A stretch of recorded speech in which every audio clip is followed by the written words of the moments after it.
dia a cada um e cada uma. Agradeço muito a deferência das diversas referências feitas aqui na mesa de abertura. Saúdo todas as representações presentes. Registro que por primeira vez tem um crachá que destaca a condição de professor mestre. Então, esse aqui eu vou até guardar, então, porque é a primeira vez que o crachá coloca esse título, pelo menos para mim. Embora o mais importante seja o que precede qualquer título depois da condição de professor, que é permanente, com militância, opção de vida e exercício profissional. Quero registrar a distinção do nosso banner. Se vocês observarem, o gênero masculino está sempre embaixo e o gênero feminino está sempre acima. Então, as três meninas estão no alto do cartaz e os três meninos estão para baixo do cartaz. O que também significa o efeito sanfona dessa mesa. Na primeira mesa, as mulheres ficaram na ponta, né, José? No canto, lá no cantinho da mesa. Nessa centralidade está com as mulheres dirigentes do nosso sindicato, o que aparentemente é um registro acidental, mas não é um registro acidental. Esses registros são importantes para a gente ir percebendo de que maneira determinados movimentos em circunstâncias tão simples como um cartaz ou composição de mesa têm efeito sobre os valores de convivência humana e sobre as finalidades do processo educativo. Como a centralidade do debate aqui coloca temas, como bem registrou o Henrique, foram e são muito agudos no debate nacional e talvez, dependendo do cenário que a gente participe de debate, o registro de alguns retrocessos do ponto de vista do fundamentalismo, não apenas religioso, mas de outras ordens também. Aparentemente, nesse momento, tem muito mais fervor do que tinha nos anos 90. Atualizar e revisitar esses temas é um exercício indispensável. E o registro feito aqui também pelo nosso presidente Henrique, de que a tensão significaram os 66 dias de mobilização no ano passado. O contato com os novos profissionais de educação que estão, depois dos últimos concursos, ingressando na carreira e que não fizeram memória deste processo constituído ainda antes da lei orgânica e da lei de sistemas, antes de 98, desde o processo constituinte, nas sucessivas gerações de nossa organização sindical. Aqui na mesa de abertura, tinha gente que participou da fundação da AMP ainda sem E, da AMP, Associação Mato Grossense de Professoras Primárias, com a AMP-PP. Na sequência, para a AMP com um P só, professoras. Depois a AMP com PE, já é a minha geração. A AMP Profissionais de Educação, até surgir o sindicato. Porque não podemos perder de memória que até 1988 éramos proibidos de atuar em sindicato, pelo fato de sermos servidores e servidoras públicas. Esse triângulo, aparentemente, não tem a ver com a condição da nossa...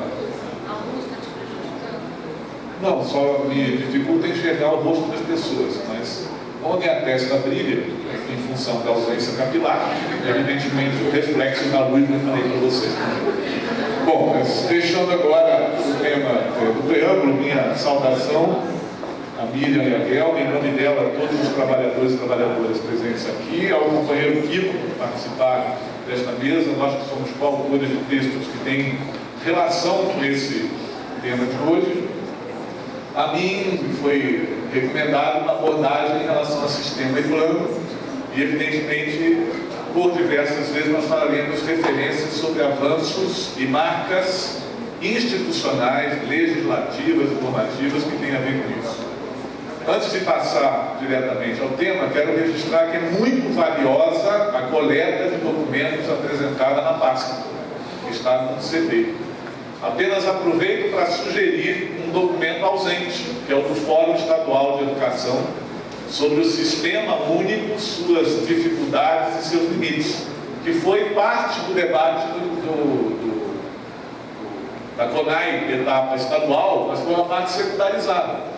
E como participei do grupo de trabalho, no qual o Sintec também era representado na composição daquele documento, aquele documento é muito relevante para o tema que nós vamos tratar hoje, particularmente por ter aqui o envolvimento dos CEFAPOS, o envolvimento de trabalhadores e trabalhadoras de educação, o envolvimento de conselhos municipais de educação e a próxima etapa, a partir da sanção da presidenta Dilma, que é a confecção de planos estaduais e planos municipais, que estão em estágios muito diferenciados mesmo no estado de Mato Grosso, onde esse debate já está sendo assistido, acompanhado, com assessoramento técnico, patrocinado pela secretaria que eu tive o orgulho e a alegria de criar no âmbito do MEC, que é a Secretaria de Articulação com os Sistemas de Ensino, e que, a partir desta condição, constituiu, em parceria com a Secretaria de Estado, uma equipe de acompanhamento da confecção e assessoramento da confecção dos planos municipais de educação. Lembrando aqui os encontros anteriores do Sintep, que trataram temas que guardam íntima relação, passando por Cuiabá, Rondonópolis, Tangará da Serra, Várzea Grande, o circo que nós montamos lá em São Félix do Araguaia, o encontro em Aripuanã, que nós fizemos lá na ponta do estado, ainda nos anos 90, o encontro de Jaciara, o encontro em Tangará da Serra, que faz a memória anterior a essa 9ª edição aqui, marcando a tradição do nosso sindicato de discutir políticas públicas e ter uma interpenetração continuada daquilo que é o nosso fazer profissional. Para além da luta diária e cotidiana por valorização profissional, o zelo pelo significado do nosso exercício profissional, suas razões, suas finalidades e seu destino. Tratando de uma política pública, evidentemente nós temos de ter em conta que se trata de um ordenamento jurídico. O artigo 2º do PNE, esse não foi alterado, salvo pelo fundamentalismo que tirou a variação de gênero na redação, os e as. Isso, repito, não é um acidente, por isso o destaque que eu fiz ao nosso cartaz. Evidentemente, essa condição das diretrizes do PNE, que repete em parte o que está na Constituição, deve ser preâmbulo à abertura de planos estaduais e municipais. Lembrando que, frente à Constituição, as diretrizes gerais do plano incluíram 2 itens que são novos. O respeito aos direitos humanos e à diversidade são itens que não constam como princípios da educação nacional, na Constituição, no artigo 205, estão como diretrizes do plano, e o da sustentabilidade, que é um tema absolutamente atinente ao século XXI. Esses 2 itens colocados lá também foram objeto de muito debate em todo o processo de tramitação do Plano Nacional de Educação, que tem a ver, portanto, com inovações do seu significado e tem a ver com a pauta principal deste novo encontro. As metas estão previstas no anexo, portanto é importante a gente distinguir que a essência do texto, a gente entender metas e estratégias de qualquer plano, essas metas e estratégias têm que estar sempre ao lado das diretrizes que estão colocadas. Então, cada vez que eu vou ler uma meta ou uma estratégia, eu tenho que ter em conta a diretriz. A interpretação daquela meta ou estratégia não é uma interpretação aleatória, é uma interpretação a partir da diretriz. Porque nós sabemos que cada vírgula ou cada palavra será disputada na sua interpretação, no seu significado. E não por acaso a convocatória aqui é ressignificante, não é isso? Dando um significado. Essa significação, portanto, no caso de plano de educação, tem a ver com as suas diretrizes. Não dá para eu ler uma meta ou uma estratégia separadamente. Por exemplo, a que diz respeito à escolha de diretores escolares, cuja redação do artigo da meta 19 é completamente complicada. Fala que haverá leis que premiarão mérito, avaliarão mérito e desempenho para efeito da composição da gestão escolar.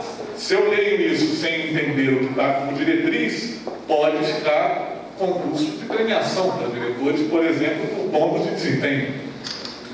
E não vamos nos esquecer, a última estratégia votada na meta 17 diz respeito, e foi aprovada na comissão especial, lamentavelmente, 2 semanas atrás, a premiação por desempenho do magistério. Está lá. Quero eu que seja destaque também, não apenas os 2 aqui, o Henrique se referiu, mas que isso também seja destaque no plenário. Porque nós perdemos essa votação na última sessão de votação da comissão especial, inclusive com denúncia da CNTE, lamentando aquele desfecho que foi na última sessão de votação, 2 semanas atrás.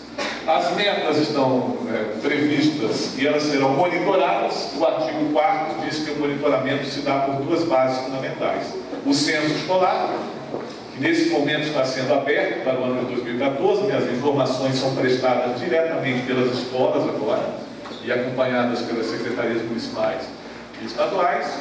E o outro é o PNAD. Então, sempre será uma referência do censo escolar comparada com o censo geral da população para efeito do desempenho das metas. Há, portanto, que se prever no planejamento as etapas do seu monitoramento. Quem é que acompanha, como acompanha, com quais ferramentas. E por isso há um dispositivo no artigo 5º que aponta no âmbito nacional quem são os agentes que fazem o acompanhamento e monitoramento. No plano estadual, isso também está constando no projeto de lei que tramita na Assembleia Legislativa. Em planos municipais tem que ser definido, até porque a maior parte dos nossos municípios não definiu na sua lei sequer o seu próprio sistema. O último levantamento feito pela própria UNCM aponta que no caso de Mato Grosso nós temos um número muito reduzido de municípios que escreveu em lei como é que o sistema funciona. Portanto, a maioria não tem sistema. Mesmo alguns que têm conselho, não tem sistema. Isso significa que a etapa do planejamento é muito importante, fundamental, para revisitar esses ordenamentos legais em cada um dos municípios. O que nós verificamos na Conferência Estadual de Educação de Mato Grosso foi uma rigorosa ignorância sobre esse item. E mesmo na reunião preparatória, que eu tive a oportunidade de participar com gestores e cefapros, a ignorância desses agentes sobre esse assunto também era muito grande aí, às vésperas da Conferência Estadual. Se nós estamos numa etapa preparatória e ano que vem será a etapa dos planos, é imprescindível que a gente observe isso. Por isso chamei a atenção aqui, que eu acho conveniente, Henrique, para a distribuição daquele conjunto de documentos, se vocês pudessem incluir o documento do Fórum Estadual, que trata dessas debilidades, dessas ignorâncias que boa parte de nós e da nossa base tem sobre como se organizam os municípios na oferta educacional. Aí também aponta o PNE investimentos crescentes. E há toda uma demanda, um dos destaques é sobre isso, sobre orçamento da União, para a União completar o valor do CAC. Ora, mas isso não pode deixar cego os municípios de fiscalizarem a receita própria do município. Quanto é que os nossos municípios arrecadam ou deixam de arrecadar de IPTU, de ISSQN? Este número é cego, embora eu compreenda que todos os olhares estão sobre o orçamento da União, isto é correto fazer. Mas isso não pode nos permitir cegueira em relação ao significado das receitas municipais. Tendo em vista que elas não estão todas, aliás, elas não pertencem ao Fundeb, e quando eu ouço, como eu vi na semana passada inteira, que tem municípios gastando 80% do Fundeb em valorização do magistério, não estão fazendo rigorosamente nada além do que é o mínimo da sua obrigação. Até porque o Fundeb não tem as receitas municipais, só tem as transferências federais e a transferência estadual. Portanto, se está sobrando ainda 20 do Fundeb, tem muito mais além do Fundeb, precisa ser olhado para a gente observar. Estou dizendo isso porque nesta semana tem um fórum extraordinário da Undime, e todos os dias, na Folha de São Paulo e no UOL, particularmente, tem saído artigos de pesquisas educacionais apontando isso. E como o destaque feito ao plano é para olhar a parte federal do piso, eu quero dizer, isso não pode dispensar no âmbito municipal de olhar a parte municipal do piso. No âmbito estadual, a parte estadual da composição do piso. E o investimento está apontando como crescente. Portanto, no 5º ano de vigência a partir da lei, então foi adiado, né? Aquilo que era 5º ano em 2010, seria ano que vem. Se a lei for sancionada este ano, o 5º ano é 2019. A gente entender que nós estamos falando de tempos a partir da sanção da lei. Atingir 7% do PIB é ampliar o esforço conjunto da sociedade e do Estado brasileiro em metade a mais. Mais metade do que a gente tem hoje como recursos para essa condição. E uma rota que aponta, no caso dos profissionais de educação, que é o texto novo do PNE, não apenas para o magistério, a duplicação do valor médio de sua remuneração. E no caso do magistério, a equiparação com profissionais de igual titulação. Nós sabemos a que distância estamos disso, mesmo com a conquista dos 10 anos escalonados, né, de duplicação do valor de tabela do piso aqui no estado de Mato Grosso. Porque se a gente compara com outras categorias de igual titulação, ainda restará uma distância razoável, para nós entendermos a complexidade. De todo modo, está acompanhando uma escala de crescimento de investimento a uma escala correspondente de valorização, como também o apontamento da expansão da escola de tempo integral. Veja que está mencionado escola de tempo integral. Isso não é sinônimo de escola integral ou educação integral. E essa distinção não é uma distinção casual, é uma distinção muito importante para o debate que nós estamos propondo para esse nono encontro. Até porque, mesmo com a experiência do Mais Educação, e quero aqui valorá-la, porque se não fosse ela, esse tema não estava colocado na rede pública, com a forma de contratação que é temporária, com o recurso que hoje é exclusivamente federal.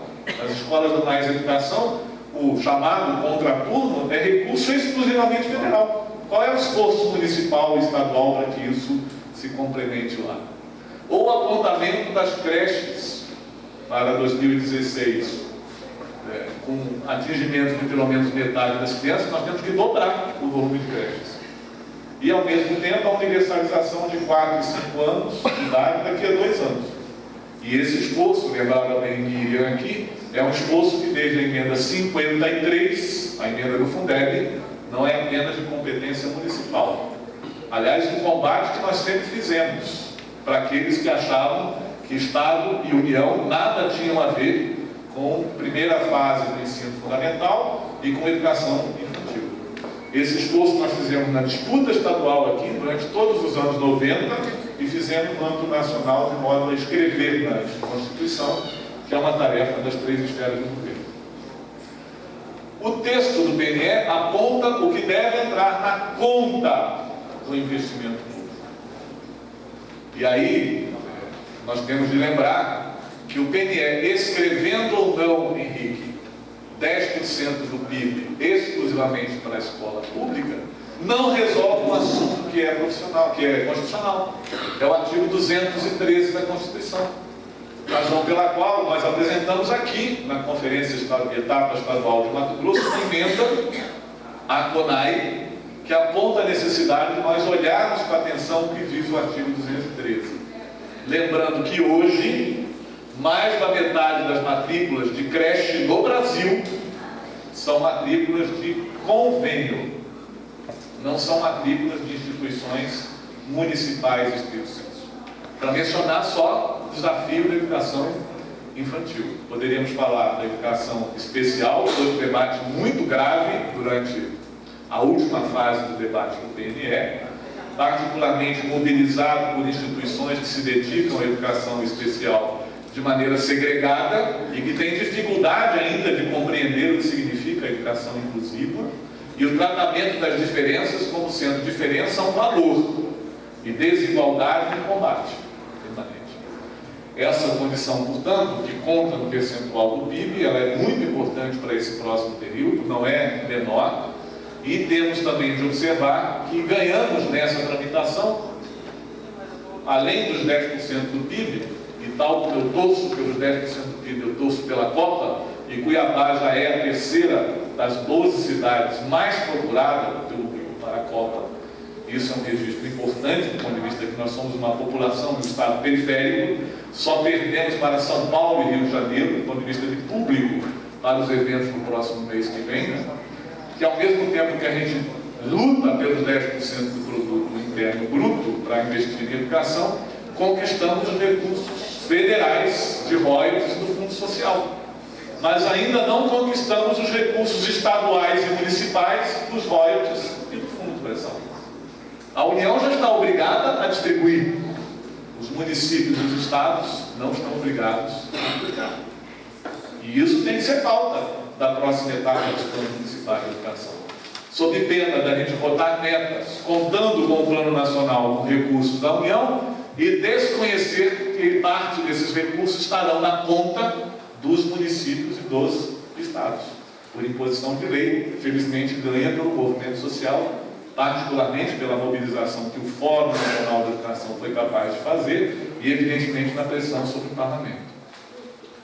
Um outro aspecto importante é que, diferente da lei estadual do Mato Grosso, que já previa conferência e fórum, a maioria dos estados e municípios não tem na sua lei conferência e fórum como sendo instância. No caso de Mato Grosso, inclusive, a lei complementar fala que as conferências são trienais.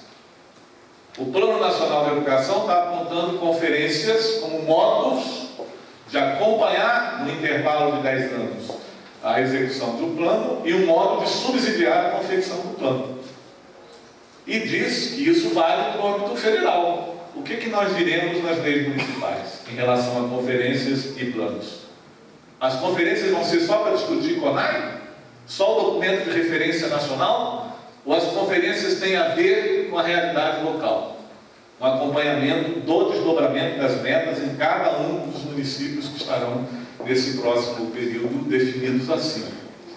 Ora, este é um detalhamento que é remetido à legislação estadual e municipal. E outra reflexão que teríamos de fazer, consequente a essa, é se uma lei de plano define estrutura administrativa. No meu entendimento, a lei do Plano Nacional define as estruturas nacionais. Não chega a definir estruturas locais. Portanto, no caso de Mato Grosso, nós já temos em lei complementar fórum e conselho, mas no caso dos nossos municípios, essas instâncias só funcionam, se funcionaram, por causa da CONAI. Não funcionam em função de uma dinâmica própria local. Nesse sentido também, a orientação do Plano Nacional de Educação no corpo da lei aponta gestão e processos democráticos, mas aponta, não obriga e não tem capacidade de fiscalizar. Como é que eu ganho a condição de obrigar? Se eu tiver replicado na lei municipal e na lei estadual tais instâncias de acompanhamento, de monitoramento e de confecção. O plano aponta o que já está na emenda 59 de maneira reiterativa. Vamos nos lembrar aqui, a emenda 59 é produto de 80 anos de luta organizada dos agentes civis, sociais envolvidos com a educação pública, com a reivindicação de instituir um sistema nacional. Reclamado no Manifesto dos Pioneiros, dos anos 30 do século passado. Portanto, deu o dobro da minha idade. Bom, se isso está dando consequência a uma reivindicação daqueles anos 30, vamos lembrar que lá municípios não eram entes federativos autônomos. E o Brasil é o único país organizado na prática de reforma de república federativa que instituiu municípios com autonomia.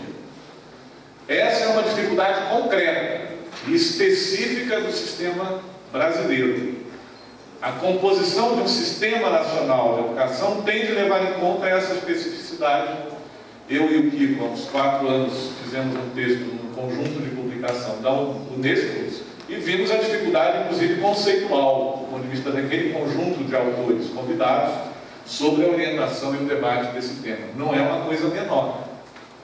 E por isso mesmo, embora o poder público seja invocado aqui para o sistema nacional, mesmo que nós tenhamos uma lei de sistema nacional, há quem diga que tem que ter lei, que é o meu caso, há quem diga que não precisa ter lei, que a LDB já é a lei do sistema nacional. Eu tenho convicção de que alguns enfrentamentos nós teremos de fazer na forma de lei complementar, não poderá ser lei ordinária, no sentido nobre da palavra ordinária, que há outros significados. Nesta condição do tratamento na forma de lei complementar, nós enfrentaremos quórum qualificado na Câmara e no Senado. Portanto, se para a lei ordinária, a gente já viu no caso do PNL a dificuldade que foi, para nós tratarmos em lei complementar, já podemos nos preparar para mais envergadura ainda nas próximas lutas e campos de batalha que enfrentaremos adiante. Eu tenho defendido que tem que ser na forma de lei complementar, particularmente para enfrentar um dos limites que hoje assustam todos os eleitos e os que estão em exercício de mandato executivo, que é a sombra, em alguns casos, escudo, esconderijo, da chamada lei de responsabilidade fiscal. E eu digo, em alguns casos é esconderijo, em outros casos é a assombração, a perseguição. Em função de que, com mais recursos, a tarefa de duplicar o salário médio, a tarefa de chegar à condição de instituir uma condição de piso salarial profissional que dignifique o conjunto da categoria, incluindo o conjunto dos profissionais de educação, que na LDB são 3 categorias, não são só 2, professor, pedagogo, porque pela legislação brasileira, pedagogo não precisa ser licenciado, portanto não é estrito senso professor, e em diversas carreiras, inclusive carreiras separadas, de especialista de educação, e técnicos. Portanto, nós temos 3 categorias. E esse é um detalhamento que tem pouca atenção, principalmente no debate municipal, e quase não é absorvido nem no debate nacional. Acho que quem acompanhou o Congresso Nacional no debate sobre o Plano Nacional pode ter visto a dificuldade da maioria dos parlamentares de entender qual é o conjunto de profissionais de educação. A maioria, quando fala profissional de educação, está se referindo a um tipo, a professora. Não está se referindo ao conjunto da categoria, que é uma formulação nascida aqui, como diz o Henrique, não no chão, no universo desse movimento aqui no estado de Mato Grosso, e que vem ganhando instâncias de afirmação cada vez maiores. Bom, também o Plano Nacional de Educação, particularmente na meta 20, institui formas de acompanhamento e de controle social. Isso, companheiros e companheiras, nos levará, no âmbito do debate municipal, de avaliar o que significam os conselhos de acompanhamento e controle do Fundeb, que só existem porque está na lei federal, porque senão, se dependesse da vontade da maioria dos municípios, nem este existiria. Ora, neste momento em que vamos discutir formas de acompanhamento e controle social de um plano municipal de educação, rever as condições operacionais, efetivas, de legitimidade e de exercício dos conselhos de acompanhamento do Fundeb não é uma tarefa que possa ser adiada, no meu entendimento. Ela tem de estar incorporada nesse conjunto de debate apontado aí. Também aponta, na meta 20, um conjunto de estratégias para transparência e acesso à informação. Ninguém mais do que nós do movimento sindical sabemos como esta ferramenta é poderosa e como ela é temida por quem está no exercício da gestão. Ela é temida, mas ao mesmo tempo nós sabemos o quanto que ela é poderosa. Nesse sentido, a estratégia 20.4, ela é muito afirmativa dessas instâncias, mas ela não será efetiva se não estiver instituída em lei quais são as instâncias que farão esse acompanhamento e controle. Qual lei? Lei municipal e lei estadual. E um debate que vai ser colocado logo, um dos destaques de segunda ou terça-feira, que é o custo anualidade e sua composição. Quero aqui registrar que o debate que foi feito no Conselho Nacional de Educação é rigorosamente insuficiente, professora Regina, porque não levou em conta outros recursos que não são os recursos de domínio das transferências.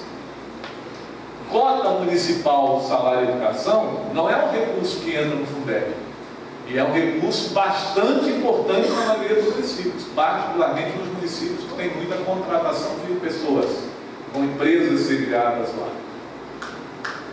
Para dar um exemplo, as transferências para merenda, transporte escolar e assistência estudantil não são computadas naquele cálculo que está dito lá do Conselho Nacional de Educação. Portanto, não é uma mera aplicação da resolução que o conselheiro, não falha a memória agora do nome dele, lá em Pernambuco, Mozart Ramos, que foi secretário de Estado do Estado de Pernambuco e é hoje o coordenador executivo de todo o Superior Educação, foi dirigente também no passado, foi secretário de Estado e da capital, que aponta um recorte onde o foco é olhar um pedaço do recurso e não um conjunto do recurso. E é evidente, quando você faz a comparação com o custo ao ano do Fundeb, valor ao ano, quer dizer, dá uma distância grande. Por quê? Porque não estão enxergados os outros recursos que estão no artigo 212 da Constituição e nem a segregação do artigo 213, aquilo que é público e é transferido à iniciativa privada. E há muitas formas de se fazer isso. Uma das formas é a compra de bolsas, que é diferente dos convênios. Em muitos lugares couberam. E um debate completamente novo, que é de terceirização de serviços. Inclusive, algumas redes municipais estão sendo orientadas por associações de municípios a que a expansão da educação infantil não seja feita por administração direta. Participa do Pró-Infância para ter acesso aos recursos federais de construção e equipamento e terceiriza a administração para uma organização social, uma ONG, uma OCIP, uma associação comunitária. O que isso tem como consequência? Não conta para efeito de gasto de pessoal, não tem piso salarial profissional, não tem carreira, não tem concurso público e o resultado pode ser não tenha estabilidade de serviço e condição de oferta financeira. Outras situações vêm a partir daí, as experiências têm demonstrado assim. Ao mesmo tempo que nós temos esse debate sobre CAC e seus efeitos, há uma ausência denunciada primeiro por nós, quero aqui puxar, como dizia minha mãe, a coruja que no galo seu toco merece pau nela. Quem primeiro puxou o debate sobre o artigo 23 da Constituição, que exige norma complementar, que até hoje não existe, fomos nós. E felizmente, uma das emendas constitucionais que nós conseguimos aprovar no primeiro mandato que eu participei, foi dizer que essa norma para a educação deve merecer uma condição de lei complementar própria. Esse debate, companheiros e companheiras, está ausente. Não se está conformando uma legislação adequada e o Plano Nacional há um ano para que o Congresso vote esta lei complementar, que durante 26 anos não conseguiu fazer. Numa conversa ainda ontem com o presidente da CNTE, Leão, e no sábado com o companheiro Gilmar, que é daqui, que é da direção da CNTE, nós apontamos uma proposição em esboço do que eu imagino deva ser o debate em torno da lei complementar que regula o artigo 23. Ela tem muito, como a professora Regina, que no resultado do nosso grupo de trabalho aqui, que estudou relações federativas, que preparou aquele documento prévio do fórum. Um profundo respeito ao que significa a diversidade e a diferença, que são ricas para as administrações públicas. O reconhecimento de que existem, antes da lei complementar, sistemas estaduais, sistemas municipais e o sistema federal. E uma distinção que o sistema nacional não se confunde com o federal. São instâncias diferentes. Como conheço o ambiente de debate no parlamento, sei também da enorme ignorância que boa parte dos parlamentares tem sobre a complexidade desse assunto. Se nós, como sempre fizemos nas etapas anteriores, não nos anteciparmos desse conteúdo, nós poderemos ser atropelados por uma leitura que hoje já está apresentada formalmente lá, o chamado PLP 15, que tramita na Câmara dos Deputados do ano de 2011, do deputado Burnier, lá do Rio Grande do Sul, que é de municipalização direta. Ou o seu avesso, o projeto do senador Cristóvão Buarque, que diz que tem que ser federalização direta. Ao meu ver, no caso do tratamento das desigualdades regionais e estruturais da sociedade do Estado brasileiro, nenhuma nem outra corresponde àquilo que nós devemos ter como impacto efetivo das condições de acesso ao direito e de valorização. Sugeri ao presidente Leão que constituísse no âmbito da CNTE um grupo de trabalho. O Conselho que está reunido hoje, o Conselho Nacional de Entidades, já me mandaram aqui por essas tecnologias aí do WhatsApp, que está na pauta nesse momento, sendo discutido lá, a composição de um grupo de trabalho sobre isso, que também deve ter a tarefa de enxergar o dinheiro dos royalties e do fundo social. A gente deve ter noção de que durante este plano, este volume de dinheiro vai ser equivalente a um Fundeb.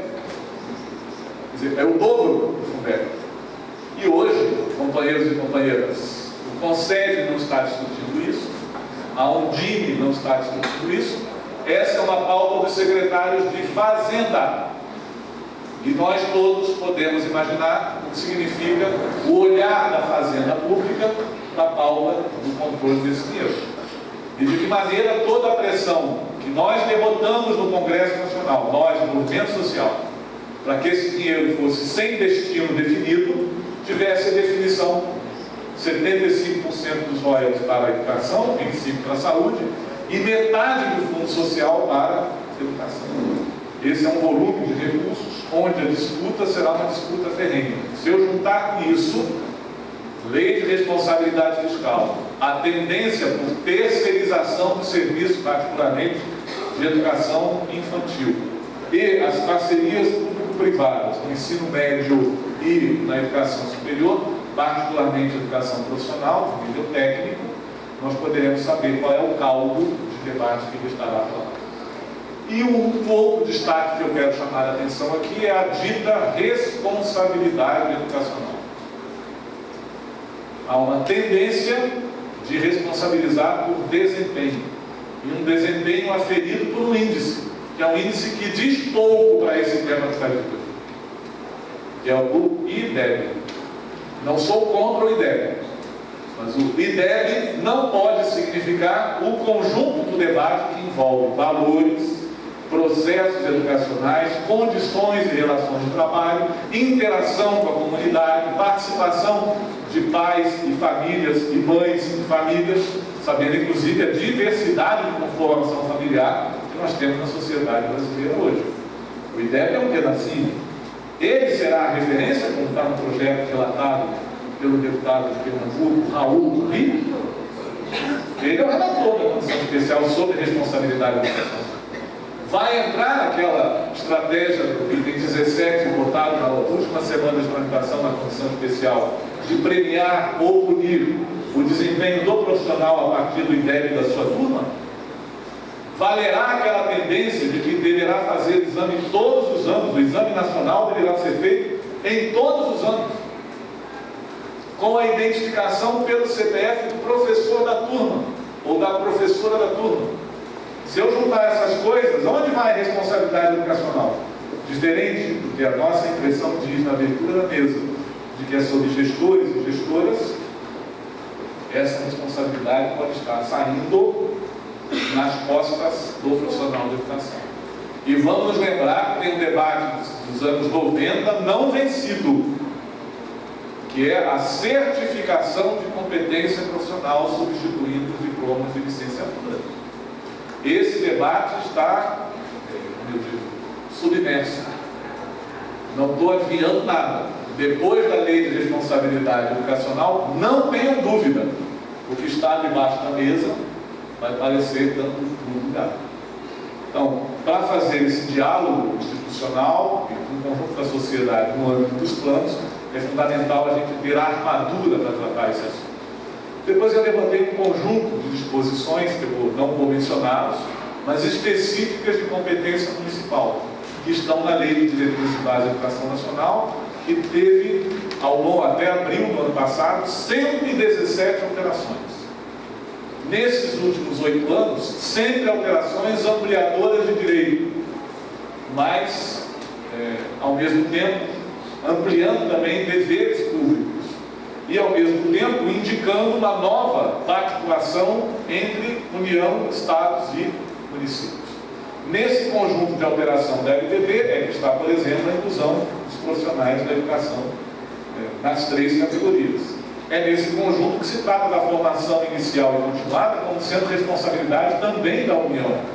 É nesse conjunto que se instituiu o programa de Bolsa de Incentivo à Docência, o PIBID.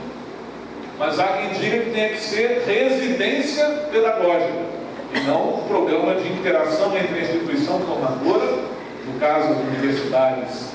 No caso brasileiro, 76% das matrículas de licenciatura nem são em universidades públicas, são instituições privadas, e nem todas elas são universidades, boa parte delas são faculdades isoladas ou centros pedagógicos. Que significado tem? Que é bem diferente do estado de Mato Grosso, onde nós temos uma presença forte das duas públicas, da UNEMAT e da UFMT. Esse não é o retrato do Brasil. É bom que a gente saiba. Nem na universidade aberta no Brasil, que aqui é o protagonismo da Unemate, do IFMT e da Universidade Federal. Bom, há um conjunto, portanto, que menciona o dever público e as garantias. O que não está definido ainda, qual é o padrão de qualidade nacional, e aqui tem um ponto de disputa. Há quem ache que a gente tem que ter currículo, conhecido currículo como grade e lista de conteúdos. Esse assunto voltou com mais força do que nos anos 70. Quem acompanha o debate educacional tem visto. A pressão de fora para dentro, inclusive a partir do PISA, é neste sentido, de ter um currículo que seja estritamente o que está lá, escondido sob a baliza de expectativas de aprendizagem. Uma lista de conteúdos, etapa por etapa, e querendo já combinar esses conteúdos com a idade das crianças e dos jovens e adolescentes. Evidentemente, quem já for adulto fica fora disso, não tem expectativa mais nenhuma, segundo essa lógica. Eu acho que é uma redução radical do direito à educação. Então, definir o que seja o padrão de qualidade, a base nacional comum, é fazer o enfrentamento de quem quer um receituário de conteúdos definindo o currículo. E aí pouco importa como é a organização da escola. Importa que ao final de cada ano tem que saber tal lista de conhecimentos. Pouco importa qual é o conjunto de valores de convivência que se dissemina lá. Aliás, quanto mais competitivo for, melhor. Quanto mais prêmio para os melhores, melhor. Inclusive prêmio em bônus financeiro. Eu tenho uma gravação, em e-mail, não vou colocar aqui para vocês, de uma diretora, sabe, avaliando os resultados do SARESP com seus alunos de terceiro ano do ensino médio, que é uma barbaridade o pronunciamento da diretora, porque a sua escola perdeu pontuação, perdeu prêmio, inclusive bonificação de salário dos professores de ensino médio, na rede estadual de São Paulo, e a linguagem com a qual ela trata os alunos de terceiro ano, e as alunas, em relação a esse desempenho. Depois eu posso distribuir por e-mail a quem tiver interesse para vocês ouvirem. E foi gravado, felizmente, pelo recurso do smartphone de um estudante que estava na sala de aula, inclusive com as imagens. O Ministério Público conhece há um ano e meio. Vocês ouviram falar alguma coisa sobre isso? Bom, não podemos esquecer que o dever não é só público. O dever também é das famílias e é da sociedade. E, portanto, interagir com essas novas condições de organização familiar, conhecê-las, coisa que a escola pouco faz, a não ser no registro da matrícula. E agora com uma dificuldade feliz. Até o Enem concebe a identidade social como sendo condição de identidade das pessoas. Esse não é um debate fácil, não. Daqui a pouquinho vai dar lá no Supremo Tribunal Federal o Bolsonaro perguntando se estudante de ensino médio maior que se inscreve no Enem pode ou não usar o seu nome social. A sua orientação pode ou não coincidir com sua identidade. Ou se é o papel que diz quem é quem. O registro, o retrato. Essas condições estarão colocadas lá. E evidente, no caso brasileiro, ainda como preceito constitucional, está a liberdade da iniciativa privada. Razão pela qual regular a iniciativa privada é essencial. E no caso dos municípios que optarem por ter sistema próprio, tem de regular a oferta privada de educação infantil. Porque lá no município não está sendo credenciadas e autorizadas as instituições de educação infantil. Listo o papel e as incumbências de cada conjunto de autoridades, inclusive as atribuições docentes, é importante a gente observar. O que é o exercício da autonomia escolar? Hoje, muito controlada do ponto de vista de que os processos são mais importantes, processos formais, registros, o tempo que se passa nos sistemas eletrônicos, mais importante, mais desgastante, onde se dedica inclusive mais energia e inclusive se pratica terceirização do que o processo pedagógico da realidade, da relação professor-professora, profissional de educação, profissional estudante na prática real. Esse assunto da autonomia escolar e da sua discussão de como se faz um processo que é necessário, do registro protocolar e o que isso demanda de tempo, de organização, de esforço, de atenção, para não substituir este processo pelo que é mais principal, que é a prática didática, a relação pedagógica. Os sistemas municipais precisam ter definição e